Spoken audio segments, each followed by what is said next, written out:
नमस्कार। नमस्कार। मैं डॉक्टर यशवंत गुप्ता, 71 वर्षीय नौजवान, गाजियाबाद से।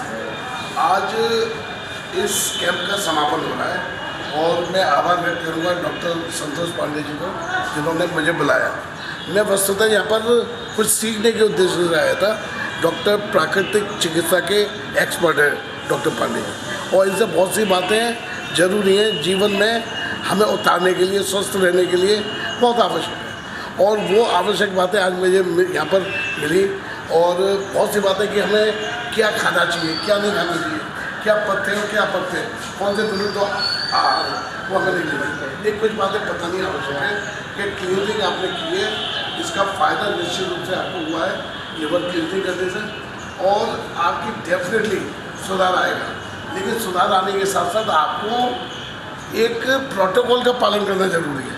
15 दिन का प्रोटोकॉल, जिसमें पहले आपने लिवर क्लींजिंग कर लिया, एक दिन गैप देने के बाद आपको किडनी क्लींजिंग करना है, उसके बाद फिर आपको लगातार 7 से 8 दिन तक एसिडिटी क्लींजिंग करनी है, और एसिडिटी क्लींजिंग के बाद 13वें, 14वें, 15वें दिन आपको सेब का जूस पीना है। फिर एक बार 1-2 दिन का गैप देने के बाद फिर आपको रिपीट करनी है। ये आप अच्छे समझिए, ये आप जब तक नहीं करेंगे, जब तक क्लीनिंग थेरेपी का कोई फ़ायदा आपको नहीं मिलेगा। 15 दिन बाद या हफ्ते के बाद आपने खाना पीना नहीं छोड़ कर दिया, ये निश्चित समझिए क्लीनिंग करने के बाद थोड़ा सा आपको भूख ज़्यादा लगेगी, लेकिन आपको भूख पे कंट्रोल करना। खाना वही है जो डॉक्टर साहब अभी लिख देंगे, और उसमें हमने लिख दिया प्रोटोकॉल में क्या करना, सादा भोजन करना है। ये आदत थोड़ी सी कमज़ोर हो जाती हैं, लेकिन वो एक 24 घंटे में रिकवर हो जाती है।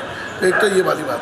नंबर 2 बात कि बहुत सी जो क्रोनिक पेशेंट हैं, जितने भी हैं, उनको क्या करना है कि डॉक्टर साहब ने जो बताया, अगर आप उन बातों का पालन कर सकें, जैसे फॉर एग्जांपल डॉक्टर साहब ने कहा गाजर खानी है, आपको जो है हल्दी सेवन करना है, आपको और भी कई चीज़ें बताई जो प्राकृतिक से जुड़ी हैं, लेकिन अगर आप उनको ना कर पाएँ किसी तरह से, आपकी जो ऑफिस जाना है, कहीं कोई काम करना है, तो उसके लिए क्या है कि हमारे पास जो है ऐसी प्राकृतिक दवाएं हैं जो एक्सट्रैक्ट है। फॉर एग्जांपल अगर मैं कहूँ, अगर आपका इन्फ्लेमेशन होता है जोड़ों के दर्द में, और जोड़ों के दर्द के लिए बोलते हैं, डॉक्टर साहब ने बोला लहसुन खानी है आपको, लेकिन लहसुन नहीं खा पा रहे, तो उसके लिए क्या है कि एलएसएल की जितनी आवश्यकता है, जो लहसुन में मेजर तत्व है एलएसएल, तो आपको 1 कैप्सूल 2 कैप्सूल से मिल जाएगा। सुबह शाम आपने 1 कैप्सूल लिया तो आपका जो इन्फ्लेमेशन है, जोड़ों में दर्द है, जो आपका रिकवरी में प्रॉब्लम हो रहा है, उससे दूर होगा।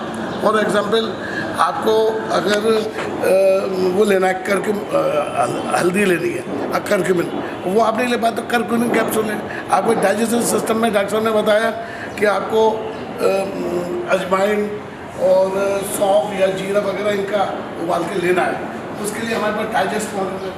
अगर भाई मैं तो कह रहा हूँ पहले प्राकृतिक चीज़ों का उपयोग करें, लेकिन उसके साथ साथ आपको उसके साथ अगर किसी वजह से नहीं ले पाए ऑफिस के काम के, तो ऐसी चीज़ें जिनका कोई साइड इफेक्ट नहीं है वो आप ले सकते हैं, गोइंग के प्रोडक्ट। तीसरा एक और बात, जैसे बालों की समस्या के बारे में बताया, तो ये जो हमारे क्या नाम है कांगेबू साहब, जिनको ये 30 वर्षीय नौजवान है, इनको दिखाइए, लेकिन अगर आप देखेंगे तो ये इनकी एज आपको 40, 45, 50 के करीब लगेगी।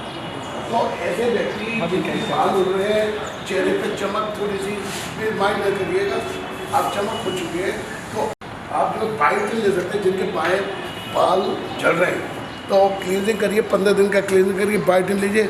मेरा दावा है 1 महीने के अंदर अंदर बाल आने शुरू हो जाएंगे, और ऐसे आएंगे जैसे घास जो है बरसात के बाद एकदम बढ़ने लगती है, ऐसे बाल बढ़ने लगेंगे। 15 दिन बाद आपको फिलहाल में, जब तक आपके स्टोन ना निकल जाए, वो आपको करनी है। किट अवेलेबल है, यहाँ पे आप ले जा सकते हैं। इसके बाद जो भी करना है एक्स्ट्रा, उसका पेमेंट। एक बार मेरे एक्सपर्ट डॉक्टर संतोष पांडे जी का आभार कि उन्होंने मुझे भी यहाँ पर आमंत्रित किया, और मैं तो खुद इनको बुलाने वाला था, इन्होंने कहा पहले आप आके इधर आ जाइए, फिर हम इनके साथ मिलकर 1-2 कैंप में, बड़ा कैंप और करेंगे 2 रात और 3 दिन का।